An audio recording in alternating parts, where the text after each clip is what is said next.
Hello, എല്ലാവർക്കും നമസ്കാരം. ഇതാ നമ്മുടെ മണിമുല്ല വരത്തതിൻ്റെ ഒരു വീഡിയോ ഇടാമെന്ന് കരുതിയാണ്. കണ്ടില്ലേ അതിൻ്റെ ഭംഗി? എന്ത് രസമാണ്. കഴിഞ്ഞ വർഷം ഞാനൊന്ന് ഇട്ടിരുന്നു. അന്ന് ഇത്രയും പൂക്കളൊന്നും ഇല്ലായിരുന്നു. അന്ന് വാങ്ങി വെച്ചിട്ട് ആദ്യം കായ്ച്ചതായിരുന്നു. എങ്കിലും ഏകദേശം കുറേ പൂക്കളുണ്ടായിരുന്നു. കണ്ടോ, ഈ വർഷമാണ് നിറയെ പൂക്കളായത്. കണ്ടില്ലേ, നിറച്ചും തേനീച്ചകളും. നല്ല സുഗന്ധമാണിത് വിരിഞ്ഞ് വരുമ്പോഴത്തേന്. നമുക്ക് ആ പരിസരത്ത് നിൽക്കുമ്പം തേൻ കുടിക്കാനായിട്ട് ഒരുപാട് ഈച്ചകളും വരും. ചുറ്റും തേനീച്ചകളുടെ ഒച്ചയും മണവും എല്ലാം കൂടി നമുക്ക് ഒരുപാട് ഇഷ്ടം തോന്നും. ഇത് വർഷത്തിലൊന്നാണ് ഈ മണിമുല്ല പൂക്കുന്നത്. പക്ഷെ ഒന്നേ പൂത്തുള്ളെങ്കിലും അത് അതിമനോഹരമാണ് നമുക്ക് കാണാനായിട്ട്. കണ്ടില്ലേ, ഇല കാണാതെ, മാവിൻ്റെ ഇലകളൊന്നും അധികം കാണത്തില്ല, അതുപോലെ നിറഞ്ഞു നിൽക്കുകയാണ് പൂക്കൾ കൊണ്ട്. കണ്ടോ, ആദ്യം പൂത്ത പൂക്കൾ കുറേയൊക്കെ മങ്ങി. ഫുള്ളും ഒന്നിച്ച് വിരിയത്തില്ല, ഓരോ ദിവസം കുറേശ്ശെ ആയിട്ടാണ് വിരിയുന്നത്. ഇത്രയും മാവിൻ്റെ ഇലകൾ കാണത്തുള്ളൂ, ബാക്കി മുഴുവനും ഇതിൻ്റെ ചെടിയാണ്. അതിൻ്റെ ചുവട് തൊട്ട് ഞാൻ കാണിക്കാം. ഇതാണ് 2 വർഷം മുമ്പ് വാങ്ങി വെച്ച ഒരു ചെറിയ തൈയായിരുന്നു. ആദ്യം കായ്ച്ചപ്പം ഞാൻ ഇവിടെ സൈഡ് വശത്ത് കുറച്ച് ഷീറ്റ് ഇട്ടിട്ടുണ്ട്. അതിൻ്റെ മണ്ടയിലായിരുന്നു പടർന്ന് കിടന്നത്. അത് ഷീറ്റൊക്കെ വൃത്തിയാക്കിയപ്പോൾ ഞാൻ കട്ട് ചെയ്തപ്പോൾ അതിൻ്റെ ഒരു വള്ളി മാവിലേക്ക് കയറിപ്പോയതാണ്. മാവ് നിറയുമായി. കണ്ടോ, നമ്മൾ അതിൻ്റെ താഴെയുള്ള ചെറിയ തണ്ടുകളിലൊക്കെ പൂക്കളാണ്. അതൊക്കെ ഇങ്ങനെ കാറ്റ് വരുമ്പോൾ നന്നായിട്ട് കിടന്നാടുന്നതൊക്കെ കാണാൻ നല്ല ഭംഗിയാണ് കാണുമ്പോൾ. കാറ്റ് വരുമ്പോഴും ഒക്കെ ഞാൻ പോയി ചെറിയ വീഡിയോകൾ ഇടയ്ക്കിടയ്ക്ക് എടുക്കും. കണ്ടോ, എന്നിട്ട് ആ പൂക്കളെല്ലാം താഴേക്ക് അടർന്ന് വീണിട്ട് മുറ്റത്തും എല്ലാം പൂക്കൾ വീണ് കിടക്കുകയാണ്. കണ്ടില്ലേ, ചേമ്പ് നിന്ന് ചേമ്പിൻ്റെ മണ്ടയിലും എല്ലാം പൂക്കളാണ്. അതിപ്പോൾ ഞാൻ വഴിയിൽ നിന്ന് നമുക്ക് നോക്കിയാൽ എങ്ങനെയാണെന്നുള്ളത് കാണാൻ വേണ്ടി റോഡിൽ വന്നിരുന്നൊന്ന് നോക്കിയതാണ്.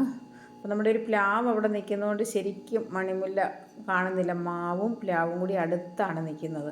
കണ്ടോ, അപ്പോൾ ഞാൻ ടെറസിൻ്റെ മണ്ടയിൽ കയറി നന്നായിട്ട് വീഡിയോ കാണിക്കാം.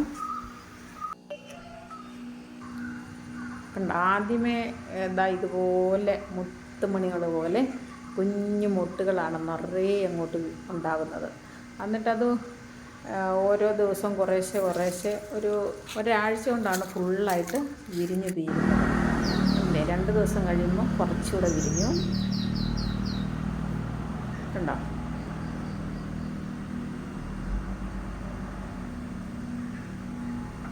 അപ്പം ഞാൻ 2-3 ദിവസം അടുപ്പിച്ച് കുറേശ്ശെ വീഡിയോ സമയം കിട്ടുമ്പോൾ ഓടിപ്പോയി ഒന്ന് എടുക്കും, മുട്ടിൻ്റെയും പൂവിൻ്റെയും ഒക്കെ ആയിട്ട്. അടുത്ത ദിവസമായപ്പം കുറച്ചും കൂടി വിരിഞ്ഞു.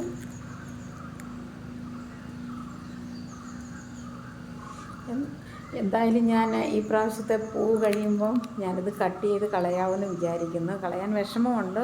നമ്മുടെ ഒരു നല്ല മാവാണ് മുഴുവൻ നിറഞ്ഞിത് നിൽക്കുന്നത്. കാരണം ഈ വർഷം മാവ് കായ്ച്ചിട്ടില്ല. അതുകൊണ്ട് അന്നെനിക്ക് അത്രയും ഞാൻ ചിന്തിച്ചില്ല മാവേ കയറിയപ്പം മാവ് പോകുമല്ലോ എന്ന്. വേറൊരു മരത്തിലായിരുന്നെങ്കിൽ കുഴപ്പമില്ലായിരുന്നു. ഇനി ഇത് കട്ട് ചെയ്ത് മാറ്റിയിട്ട് വേറൊരു തൈ വേറെ എന്തെങ്കിലും നമുക്ക് അത്യാവശ്യം ഇതുപോലെ മാവൊന്നും അല്ലാത്ത ഏതെങ്കിലും ഒരു മരത്തിലോ വേറെ എവിടെയെങ്കിലും കയറ്റി വിടാമെന്ന് ഞാൻ വിചാരിക്കുന്നത്. അപ്പോൾ വർഷങ്ങളോളം ഇങ്ങനെ കടന്നോളുമല്ലോ. അപ്പം നമ്മൾ കട്ട് ചെയ്തില്ലേ നമ്മുടെ മാവ് മുഴുവൻ പോവും. പൂ കാണാനുള്ള ആഗ്രഹം കൊണ്ട് കട്ട് ചെയ്യാൻ നിർത്തിയതാണ്. മുഴുവൻ വിരിഞ്ഞ് ഈ പ്രാവശ്യം മാങ്ങകളൊന്നും കാണുകയില്ല. അപ്പം നമുക്ക് പൂക്കൾ കാണാൻ പറ്റിയില്ലേ. അതാ കണ്ടോ, എന്താ ഭംഗി.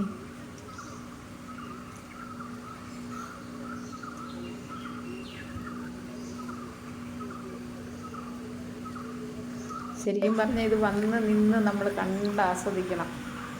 അത്രയ്ക്ക് ഭംഗിയാണ്. ഇപ്പം ഈ 3-4 ദിവസം കൊണ്ട് മൊത്തവും വിരിഞ്ഞു. ഇപ്പം ലാസ്റ്റ് പൂക്കളെല്ലാം നന്നായിട്ട് വിരിഞ്ഞ് കഴിഞ്ഞെടുത്ത വീഡിയോയാണിത്. ഈ മുട്ടുകളധികം വിരിയാനൊന്നുമില്ല, എല്ലാം ഏകദേശമൊക്കെ വിരിഞ്ഞിട്ടുണ്ട്. അപ്പം വെട്ടി കളയുന്നതിന് മുമ്പ് ഒരു വീഡിയോയും കൂടി ഇടാമെന്ന് ഞാൻ വിചാരിച്ചു. സാരയില്ല, വെട്ടിയാലും അടുത്ത വർഷം ആകുമ്പോഴത്തേനും ഇതേന്ന് തന്നെ പൊട്ടിക്കിളിക്കും. മാവേ കയറ്റാതെ നോക്കുക എന്നുള്ളതേ ഉള്ളൂ. വേറെ എന്തെങ്കിലും ഒരു മാർഗം കണ്ടുപിടിക്കണം.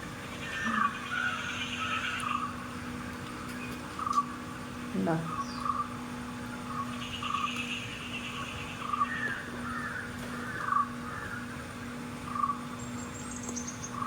ഇത്രയും ഇലയും മാവിൻ്റെ നമുക്ക് കാണാൻ പറ്റുന്നുള്ളൂ. നിങ്ങൾക്കൊക്കെ ഇന്നത്തെ ഈ മണിമുല്ലയുടെ വീഡിയോ ഇഷ്ടമായിട്ടുണ്ടാവുമെന്ന് കരുതുന്നു. അപ്പോൾ അടുത്ത ഒരു നല്ല വീഡിയോയുമായി വരുന്നു.